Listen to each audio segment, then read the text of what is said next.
Ёсць хлеб, якім корміцца нашае цела, і ён важны.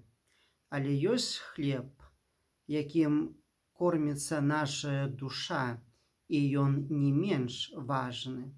Бо каб жыць напоўніцу, трэба таксама, каб было жыццё духоўнае. Толькі тады чалавек можа мець жыццё паўнакроўнае. А Слова Божае ёсць тым хлебам, які насычае голас душы і дазваляе весці жыццё духоўнае. Сябры, прывітанне, з вамі я, ксёндз Вячаслаў Барок.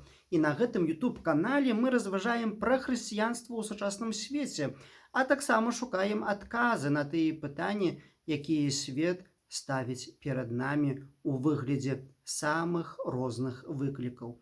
Адразу хачу падзякаваць усім тым, хто падпісваецца на гэты YouTube-канал. А ты, хто яшчэ не падпісаўся, калі ласка, зрабіце гэта прама цяпер.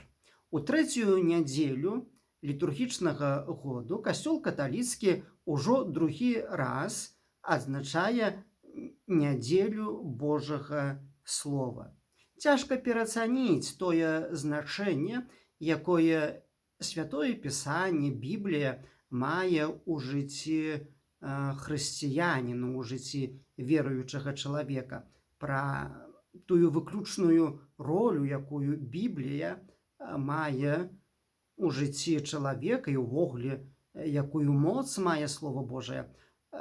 Я пра гэта разважаў ужо раней, год таму назад у відэа пра нядзелю Божага Слова. Калі ласка, заахвочваю звярнуць увагу на тое відэа, там сапраўды шмат ёсць цікавых звестак адносна Бібліі. Я не хачу гэтага паўтараць вось тут, калі можна гэта ўбачыць у іншым відэа. Сёння ж хачу заўважыць, што наогул есці штодня хлеб мае толькі тады сэнс, калі мы таксама клапоцімся не толькі пра цела, але таксама ядзём і духоўны хлеб і насычаем духоўныя нашыя патрэбы. Варта карміцца духоўным хлебам, Божым Словам. Памятаеце, як Христос адказваў сатане на пустыні пасля 40 дзён посту, калі сатана прапаноўваў Божаму сыну замяніць камяні ў хлеб і насыціць свой цялесны голад. І тады Христос адказаў. У Евангеліі паводле святога Мацвея ў раздзеле 4, верш 4, чытаем ягоныя словы, дзе ён падкрэслівае: «Не хлебам адзіным будзе жыць чалавек, але кожным словам, якое выходзіць з вуснаў Божых». Вядома, без духоўнага жыцця цялеснае жыццё таксама губляе сэнс. А духоўнага жыцця няма без слова ад Бога. Мяне захапляе у двухкосці, безумоўна, пазіцыя тых людзей, калі чалавек праяўляе клопат пра духоўныя скрэпы свайго нібыта хрысціянскага жыцця, але грэбуе пазнаннем святога Пісання. Гэта, ведаеце, такі самападман, накшталт таго, калі пра вытанчанасць, да прыкладу, французскай кухні будзе разважаць гурман, які сам харчуецца выключна разагрэтымі пельменямі. Альбо пра смак віна будзе гаварыць той дэгустатар, які апрача пладова-ягадных напояў ніякіх іншых у сваім жыцці не змог пакаштаваць. Сапраўды гэта выглядала б цалкам камічна. Так вось, таму і пра асновы духоўнага жыцця можна пачынаць казаць толькі па меры збліжэння чалавека з Божым Словам. А без Божага слова, без пазнання Божага слова, без пазнання Бібліі, наогул, пра якое духоўнае жыццё можна гаварыць? Гэта будзе цырк, а не нейкая духоўнасць. Можна, конечно, сябры, занядбаць духоўнае жыццё і наогул не заварачвацца гэтай праблемай, сказаць, ну, гэта не так важна. Можа, для ксяндза гэта важна, жыццё духоўнае, можа, там яшчэ для кагосьці, да, для людзей утаемнічоных у жыццё царкоўнае. Гэта для іх можа быць і важна. А вось для мяне, звычайнага чалавека, ну, духоўнае можа неяк абыдземся. Тут бы даць рады з матэрыяльным. Але хачу заўважыць, калі занядбаць духоўнае жыццё і перастаць карміць сваю душу, перастаць насычаць яе словам, то што будзе чакаць? Будзе чакаць смерць і зруйнаванне. Але заўважце, яны гэта і смерць і зруйнаванне будуць не духоўныя, а рэальныя, сапраўдныя. Думаю, той глыбокі гуманітарны крызіс, які адбываецца цяпер у Беларусі, таксама сведчыць аб тым, што духоўнае жыццё ў нас на вельмі нізкім узроўні. Яно было намі занядбанае, і ў выніку занядбання духоўнага жыцця мы прыйшлі да таго, да чаго прыйшлі. Я як рэфрэн паўтараю, мы замест таго, каб пазнаваць слова Бога і яго закон, і па ім жыць, вельмі доўга займаліся самападманам, увесь час убіваючы сабе у галовы, што у нас яшчэ невялікія праблемы, вось на гнілым захадзе там яшчэ большыя духоўныя праблемы, там увогуле ўжо ўсё развалена. Чаму мы так рабілі? Ну, каб падмануцца, да? Займаліся не сваімі праблемамі, а шукалі праблемы іншых, каб займацца імі. І ў выніку што сталася? У выніку мы атрымалі такую праблему, такі крызіс, з якога мы не ведаем, як выйсці. Мы сёння ў такім тупіку, дзе насілле і беззаконне сталі для нас нормай жыцця. А масавыя рэпрэсіі, якія рэжым праводзіць супраць беларусаў, супраць грамадзянскай супольнасці, яны нас ужо перастаюць нават здзіўляць. Мы дажыліся да таго, што гэта нормы пэўныя ўжо у нас, вось беззаконне. І сённяшняя сітуацыя – гэта ж не толькі крызіс грамадска-палітычны, але таксама гэта духоўная трагедыя. У гэтай рэчаіснасці вельмі красамоўна выглядаюць выпадкі дабравольнага галадавання некаторымі з беларусаў. І гэтае галадаванне напраўляецца як форма пратэсту супраць беззаконня. На сёння ў Беларусі вядомы імёны 4 галадаючых. Само галадаванне з хрысціянскай пазіцыі немагчыма ацаніць адназначна. Маральная ацэнка галадоўкі, вось гэтага факту, да, ці гэта добры ўчынак, ці гэта грэх, залежыць ад мноства умоваў і матываў, дзякуючы якім чалавек пачынае галадаванне. Але калі казаць пра галадоўку блогера, вядомага Ігора Лосіка, мне ўсё ж падаецца, можна знайсці мноства аргументаў дзеля таго, каб, базуючыся на каталіцкім веравучэнні, ягоны чын апраўдаць. Хоць, безумоўна, трэба і мець свядомасць усіх гэтых небяспечных момантаў, праз якія грэх можа таксама прасачыцца тады, калі чалавек выкарыстоўвае гэты метад барацьбы, метад пратэсту, метад самавыказвання як галадоўка. І вось тут трэба звярнуць увагу на тое, напрыклад, што галадаванне наносіць шкоду для здароўя і нараджае нават пагрозу забойства свайго ўласнага цела, што, безумоўна, ёсць грахом. Зрэшты, таксама той, хто галадае, павінен сабе адказаць на пытанне, ці ён дастаткова паклапаціўся і падумаў пра тых людзей, за каго ён мае нейкую адказнасць.